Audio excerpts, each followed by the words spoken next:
L'Eurovision, c'est la grand-messe annuelle de l'Europe. En chanson, avec des paillettes et des étoiles et du suspense et l'hymne.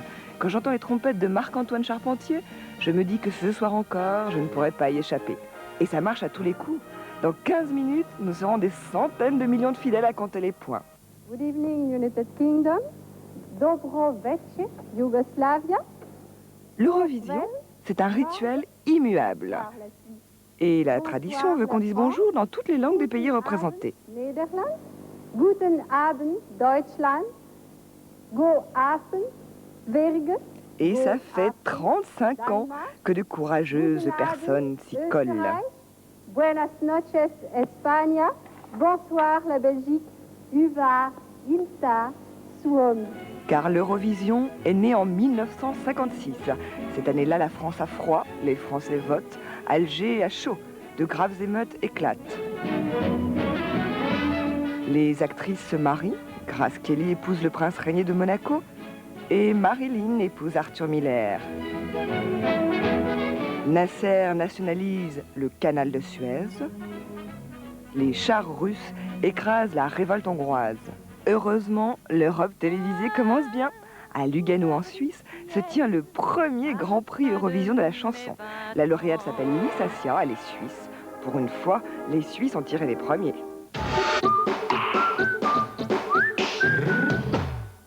Nous, les amoureux, on voudrait nous séparer. On voudrait nous empêcher d'être heureux. Eh oui, vous l'avez reconnu. Lui, c'est Jean-Claude Pascal qui a gagné avec cette chanson en 1961. Que c'est l'enfer qui nous guette, ou bien le fer et le feu. C'est vrai. Mais Jean-Claude Pascal n'a pas gagné pour la France, il a gagné pour le Luxembourg. Il y a des trucs bizarres comme ça dans l'Eurovision, des sortes de trahisons. Chaque pays choisit son interprète et les petits pays vont souvent puiser dans le réservoir des grands. Je me suis déguisé en luxembourgeois à 2 reprises, en 1961 et 1980, parce que les luxembourgeois me demandaient poliment.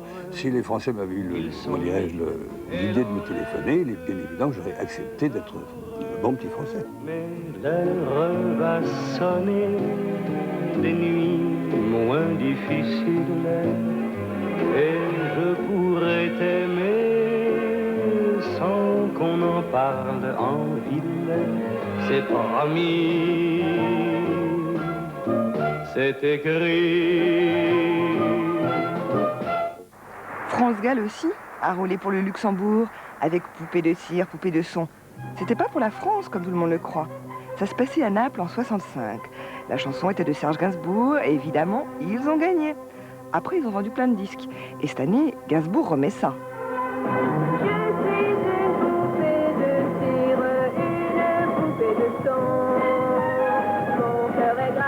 Dans mes chansons, poupée de cire, poupée de son. Si je meilleur, si je pire qu'une poupée de salon. Je vois la vie en rose bonbon, poupée de cire, poupée de son. Les disques sont un miroir dans lequel chacun peut me voir. Je suis partout à la fois, je veux enlever l'éclat de voix.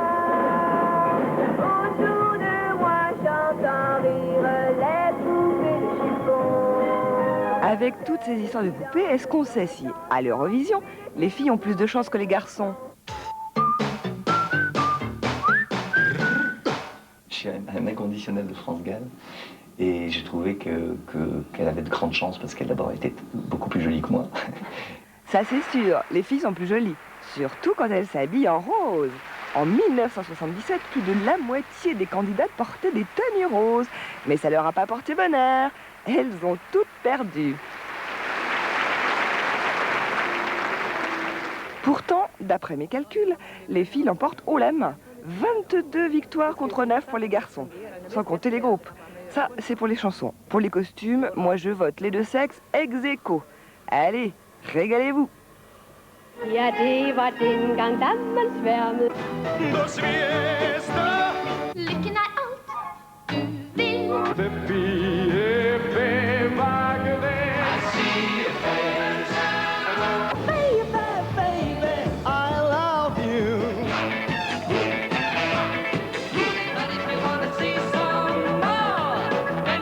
Là où le costume prend toute son importance, c'est quand il recouvre des brochettes.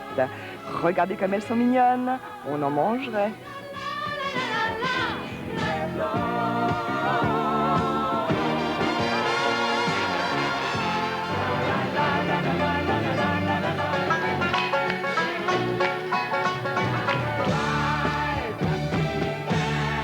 Dans la série La La La, voici des titres de chansons extraits de 30-50 concours.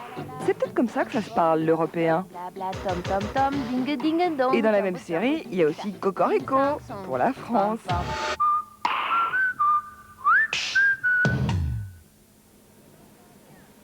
Je n'entends rien. I can hear nothing at all. Bonsoir Londres, That's much better. ici Paris. Moi, j'entends très bien encore Isabelle Aubray. C'était en 62 au Luxembourg. Elle a été fidèle, elle. J'ai très envie de faire gagner la France parce que justement je suis très française. Que premier amour, leur premier amour était si fort. Et avec son premier amour, elle a gagné Isabelle. On sentait l'émotion dans la voix de Pierre Tchernia. Isabelle Aubray et son premier amour. Et des émotions, il y en a eu d'autres dans la soirée. Il vient de se passer un curieux petit événement. La lumière s'est éteinte dans la salle. Et c'est pour cela que vous n'avez pas d'image actuellement. Il assure, ce cher Tchernia. Ici Pierre Tchernia. Ici. Et il a fait ça 12 fois. 12 années à commenter l'Eurovision pour le public français. Commenter c'est bien, mais présenter c'était mieux. C'était la gloire et l'angoisse, comme nous l'explique Denise Fabre, qui fut présentatrice de la Grande Sauterie en 78. Et mon mari, avant d'entrer en scène, m'a dit, écoute, vas-y et pense à toutes celles qui aimeraient que ce soir tu te casses la figure. Et je peux dire, je suis entrée, j'ai dit bonsoir en français, en anglais, et après ça a démarré. Les jeux sont faits, rien ne va plus. À vous le jury. C'est pas facile de présenter l'Eurovision, surtout au moment où on fait les comptes. Le plus dur, c'est de pas confondre les votes et les points. Le président du jury de chaque pays fait le total du nombre de votes recueillis par chaque chanson. Vous suivez là sur le tableau? Et la chanson qui rassemble le plus de votes a de toute façon 12 points. Pourquoi 12? Ça on sait pas. Ensuite, la chanson qui vient en deuxième position obtient 10 points et ainsi de suite jusqu'à la fin. Vous suivez toujours sur le tableau? Bon bref, c'est le cauchemar. Il y a de quoi s'en mêler le micro. Remarquez, c'est quand même plus rigolo que le loto sportif. Sauf pour les perdants, bien sûr.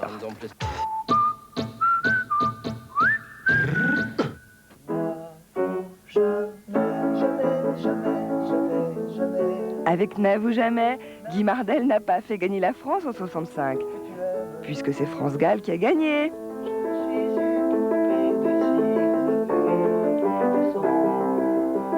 Mais 25 ans plus tard, ça ne lui coupe toujours pas le moral.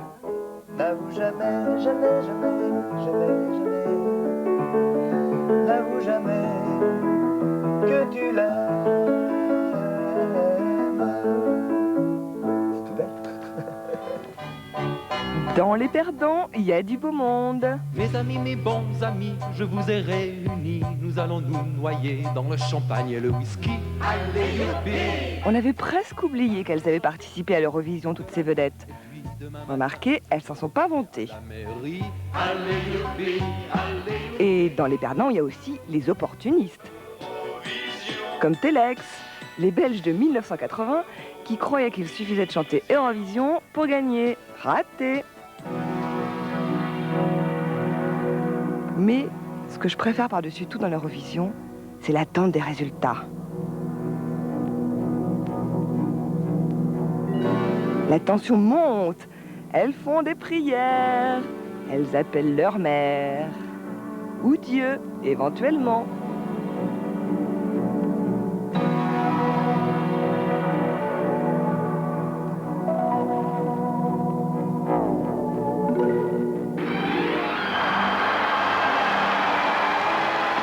Et après, naturellement, c'est le bonheur. Sortez les mouchoirs et en route pour la gloire.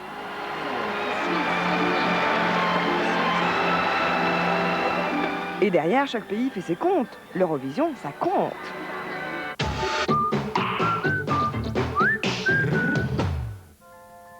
La La Suisse a gagné 2 fois, les Pays-Bas 4 fois, la France 5 fois, le Luxembourg 5 fois, le Danemark 1 fois, l'Italie 1 fois, l'Autriche 1 fois, le Royaume-Uni 4 fois, l'Espagne 2 fois, l'Irlande 3 fois, Monaco 1 fois, la Suède 2 fois, Israël 2 fois, l'Allemagne 1 fois, la Norvège 1 fois, la Belgique 1 fois, la Yougoslavie 1 fois.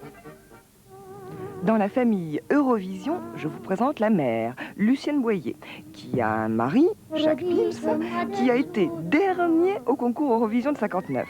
L'année suivante, leur fille Jacqueline Boyer sauve l'honneur de la famille en gagnant l'Eurovision avec Tom Pilibi. Tom Pilibi a 2 secrets, moi seule je les connais. La fille du roi lui sourit et la tendance sa chambre. La fille du roi lui sourit et la bergère aussi. Il a de la chance, Tom Pilibi, et moi je pense que je suis son amie. Quelle bonne étoile veille sur lui. Quelle bonne étoile, sacré Tom Pilibi. Pour continuer avec les vainqueurs, voici Merci chérie, la chanson qui fit gagner l'Autrichien Udo Jürgens en 66. Chérie, pour les joies que tu m'as données, merci chérie. Adieu chérie, merci chérie. Adieu chérie, merci chérie, merci. Et maintenant, les gagnants des gagnants. Agneta M. Bjorn, l'ami de Benny, qui lui-même a manie. À E4, ils forment le groupe ABBA, gagnant du concours Eurovision de 74. Ils sont beaux, riches, célèbres, suédois et cotés en bourse. Ladies and gentlemen, the winner of the Eurovision Song Contest for 1977 is France. Alors là, mon cœur chavire. La dernière victoire de la France remonte à 1977, avec Marie-Myriam, 19 ans, l'oiseau et l'enfant. Ah, elle est émue, hein. 13 ans que la France a rien gagné. 13, ça devrait porter chance. J'en rêve. Et je sens que je vais supporter tous les 1 point, 2 points, etc. les uns après les autres, tout le temps qu'il faudra, jusqu'à ce que la France gagne. White and black, danse balance sur le white and black blue. Et vu que Gainsbourg, pour son comeback eurovisuel, a choisi une jeune femme plutôt très canon, je vois pas pourquoi ça nous arriverait pas cette année. Africa, mon amour, j't'ai dans la peau. White and black, qu'importe la couleur, tout c'est go.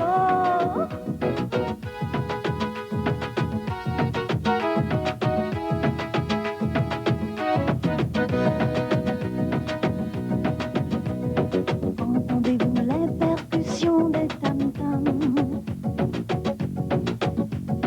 Elles vous vont droit au cœur, vous transpercent l'âme, comme la flèche d'un chasseur équateur. Une lame de couteau où scintillent les pleurs. White and black, danse balance sur le white and black blues. Nous les blacks, nous sommes quelques millions, très à la douce.